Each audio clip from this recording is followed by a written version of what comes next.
Friends, welcome to my channel Supra homely kitchen. आज मैं आपके काছে নিয়ে এসেছি বেগুন দিয়ে পাবদা মাছ। তো তার জন্য দেখুন হাফ একটা নিয়ে হাফ রসুন দিলাম,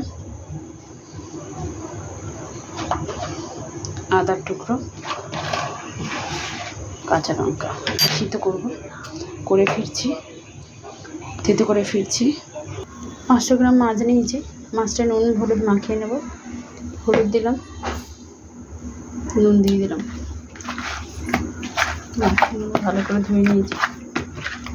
আর এদিকে আমি কড়াই বসিয়ে দিয়েছি, কড়াইটা গরম হোক, ফলে ফিরছি। তো সর্ষের তেল দিয়ে দিয়েছি। এবার আমি মাছগুলো দেবো। এই মাছ বহুত ফাটে।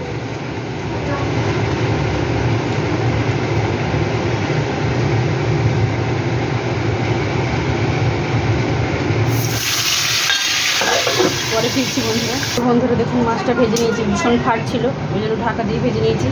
ওই তেলে আমি কালো জিরা দিয়ে দিলাম, তাও ফাটছিল একটু।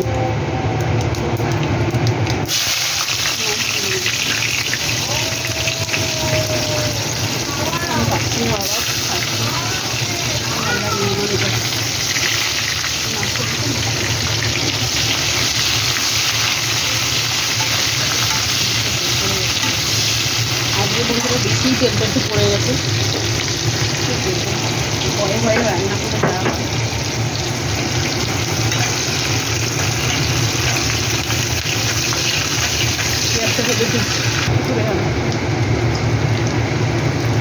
তো এবার বন্ধুরা খেতে করা আদা রসুন আর কাঁচা লঙ্কা দিয়ে দেবো।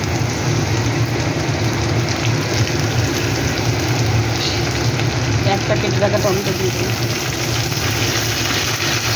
এটা ভেজে একটা বেগুন নিয়েছি, 6 টুকরো করে নিয়েছি, ওটা দিয়ে দেবো। দিয়ে মশলার সাথে ভাজবো বেগুনটা।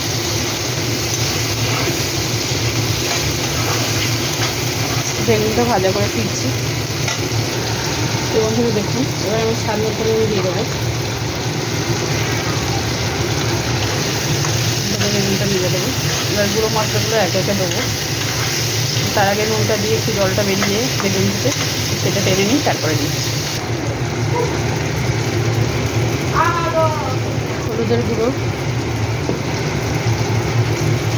লঙ্কার গুঁড়ো। বেশি তেলটা পড়ে গেল বন্ধুরা আমার। জিরার গুঁড়ো, আমাদের একটু জল দিয়ে দিলাম।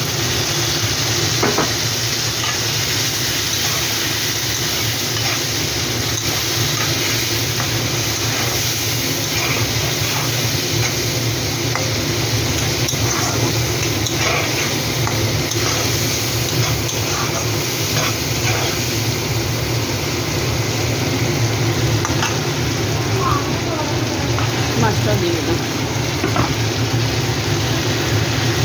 খেতে বন্ধুরা ভয় কম ভেজেছি, এখানে কম ভাজতেই হবে।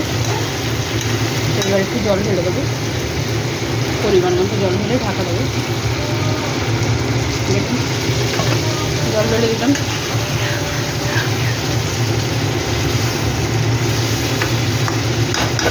ঢাকা দিয়ে পরে ফিরছি।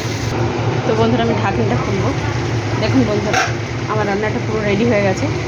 তো আপনারা ট্রাই করবেন, ট্রাই করে কমেন্ট করে জানাবেন আমার রেসিপিটা কেমন লেগেছে। ভালো লাগলে লাইক কমেন্ট শেয়ার করবেন আর আমার চ্যানেলটা সাবস্ক্রাইব করবেন।